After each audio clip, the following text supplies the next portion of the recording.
এর থেকে কোনো সহজ পদ্ধতি আছে বলে আমার মনে হয় না ভাপা পিঠা বানানোর জন্য। একদম নরম তুলতুলে হয়েছে। কাকলি রান্নাঘর উইথ ভিলেজ ফুডে সবাইকে স্বাগত জানিয়ে আজকের আমি আপনাদের সাথে শেয়ার করব সবচেয়ে সহজ পদ্ধতিতে এমনকি সবচেয়ে সেরা স্বাদের ভাপা পিঠা।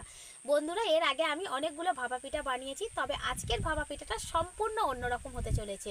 যেমন সহজ তেমনই খেতে সুন্দর। তাহলে বন্ধুরা, আপনারা কিন্তু এই ভাপা পিঠাটা যদি একবার দেখেন তাহলে যে কেউ বাড়িতে যখন তখন বানিয়ে নিতে পারবেন।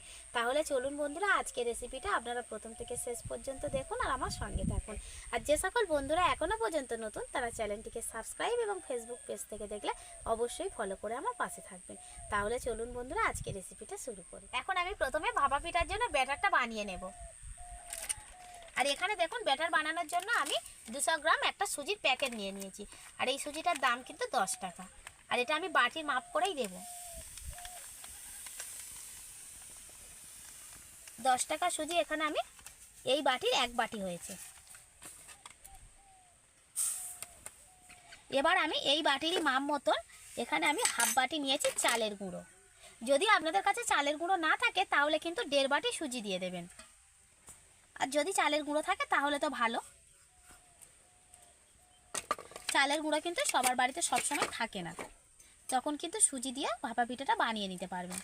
এবার আমি এর মধ্যে দিয়ে দেবো চিনি। চিনিটা দেওয়ার জন্য আমি ওই বাটিরই 1 বাটি চিনি দিয়ে দেবো। বাটির মাপটা বোঝানোর জন্য কিন্তু আমি এখানে বাটিটা নিয়েছি। এবার আমি ওর মধ্যে দিয়ে দেব স্বাদ মতো লবণ। এবার আমি দিয়ে দেব পৌনে 1 বাটি টক দই। এবার আমি এই উপকরণগুলো একসাথে ভালো করে এইভাবে মিশিয়ে নেব। টক দইটা আপনারা চাইলে কিন্তু 1 বাটিও করে দিতে পারেন, মানে পরিমাণটা একটু বাড়িয়ে নিতে পারেন। দেখুন, এখন ব্যাটারটা কিন্তু একদম শুকনো শুকনো রয়েছে। তার জন্য এখন আমি দিয়ে দেব এখানে দুধ। আর দুধটা কিন্তু এখানে আমি গরম করে নিয়েছি। আপনারা চাইলে কিন্তু এখানে জল দিয়েও ব্যাটারটা গুলে নিতে পারেন, তবে জল দিন বা দুধ সেটা কিন্তু অবশ্যই গরম করে নেবেন। কারণ এই গরম দুধটা দেওয়ার ফলে কি হবে, চিনিটাও তাড়াতাড়ি গলে যাবে আর সুজিটা তাড়াতাড়ি ফুলে যাবে। ব্যাটারটাকে কিন্তু এরকম ঘনত্বের করে বানিয়ে নিতে হবে, কারণ এরপরে যখন সুজিটা ফুলে যাবে তখন ব্যাটারটা কিন্তু আরেকটু ঘন হয়ে যাবে। সেজন্য এরকম প্রথমে পাতলা রাখতে হবে। এবার আমি ঢাকা দিয়ে কিছুক্ষণের জন্য রেস্টে রেখে দেব। প্রায় 10 মিনিট হয়ে গেছে। এবার আমি ব্যাটারটাকে দেখে নেব। এই দেখুন, সুজিটা ফুলে কিন্তু আমার ব্যাটারের ঘনত্বটা একদম ঠিকঠাক হয়েছে। সুজিটা ফুলে অনেকটাই বেড়ে গেছে। এবার আমি এখন এর মধ্যে দিয়ে দেব কিছু কাজু কুচি। আপনারা চাইলে এখানে কাজু, কিশমিশ, আমন্ড যা বা টুটি ফুটি যা দিয়ে বানিয়ে নিতে পারেন। আর এর মধ্যে আমি দিয়ে দেব হাফ চামচ বেকিং পাউডার। এই বেকিং পাউডারটা কিন্তু অবশ্যই করে দেবেন, তাহলে কিন্তু একটা সফট ভাপা পিঠা তৈরি হয়ে যাবে। তবে কিন্তু বেকিং সোডা দিতে যাবেন না, আমি কিন্তু এখানে বেকিং পাউডার দিয়েছি।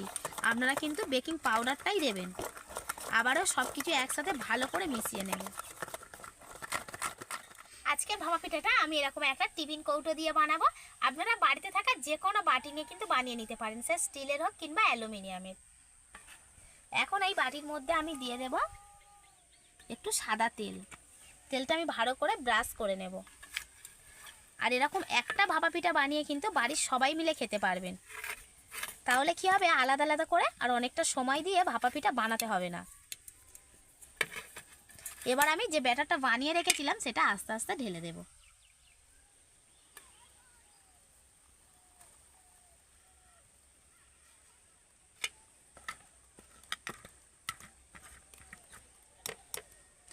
এবার আমি বাটিটাকে একটু আস্তে আস্তে এইভাবে ঠুকে দেব। এবার আমি ওপর থেকে কিছু কাজু এইভাবে দিয়ে সাজিয়ে দেব। এখানে কিন্তু আপনারা কিন্তু ওই কাজু, কিশমিশ কি আমন্ড, টুটি ফুটি সব যা কিছু পছন্দ দিয়ে দিতে পারেন। আর যারা যারা কিন্তু নারকেল খেতে পছন্দ করে না তাদের জন্য এই ভাপা পিঠাটা একদম পারফেক্ট হবে। আর যারা মনে করছেন যে নারকেল দিলে ভালো লাগবে তাহলে তারা কিন্তু একটু নারকেল কোড়াও দিয়ে দিতে পারেন। তাহলে চলুন বন্ধুরা, এবার উনানটা জ্বেলে নিই।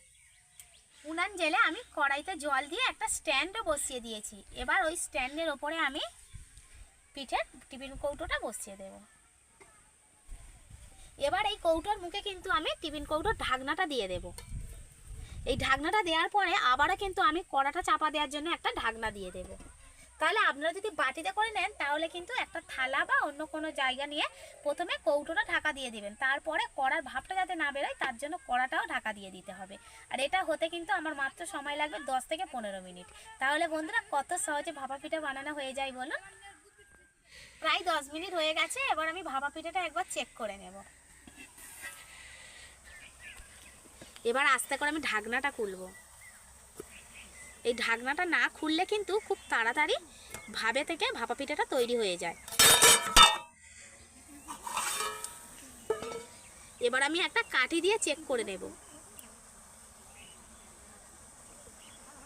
এই দেখুন কাঠির গায়ে কিছুই লেগে যাচ্ছে না, তার মানে আমার কিন্তু পিঠাটা তৈরি হয়ে গেছে। এবার আমি টিফিন কৌটোটা তুলে আগে ভালো করে ঠান্ডা হয়ে গেছে। আর দেখুন কত সুন্দর বাটি থেকে ছেড়ে যাচ্ছে এইভাবে। এই দেখুন হাত দিচ্ছে, এইভাবে চাপ দিচ্ছে আর কিন্তু বাটি থেকে পুরো ছেড়ে আসছে। এবার আমি প্লেটে করে উল্টে নেবার, উপরটা কতটা ফুলে গেছে দেখুন পিঠেটার, আর কত সুন্দর হয়েছে। একটাও কাজু কিন্তু তলাইতে চলে যায়নি। এই দেখুন বাটি থেকে কত সুন্দর উঠে গেল দেখুন, আর পিছনটা দেখুন কত সুন্দর লাগছে। এবার আমি সামনটা ফের আরেকবার উল্টে নেব। এইভাবে বাড়িতে থাকা স্টিলের বাটি দিয়ে কত সুন্দর ভাপা পিঠা তৈরি হয়ে গেছে দেখুন, একদম সফট হয়েছে। এই দেখুন দারুণ লাগছে না বন্ধুরা? আজকের ভাপা পিঠাটা কত সুন্দর সফট হয়েছে দেখুন। এই দেখুন একদম নরম তুলতুলে হয়েছে। এবার আমি পিঠাটাকে কেটেও দেখাচ্ছি দেখুন কতটা সফট হয়েছে পিঠেটা। এই দেখুন একদম নরম তুলতুলে হয়েছে। এই দেখুন এই পিঠাটা যেমন বানানো সহজ তেমন খেতে লাগে দারুণ। তাহলে বন্ধুরা এত সহজ পদ্ধতিতে এরকম একটা শীতের সিজনে এইরকম ভাপা পিঠে না বানিয়ে কিন্তু খুবই ভুল করবেন। তাই বলছি আপনারা কিন্তু প্লিজ একবার এই শীতের সিজনে ভাপা পিঠাটা বানান এবং বাড়ির সবাইকে খাওয়ান, ভীষণ ভালো লাগবে, ভীষণ ভালো। তাহলে বন্ধুরা আমার আজকের এই সহজ ভাপা পিঠা রেসিপিটা আপনাদের কেমন লাগলো অবশ্যই কমেন্ট করে জানাবেন। আর যদি ভালো লেগে থাকে লাইক কমেন্ট শেয়ার সাবস্ক্রাইব এবং ফলো করে অবশ্যই আমার পাশে থাকবেন আর আমার নিত্য নতুন রেসিপিগুলো দেখতে থাকবেন।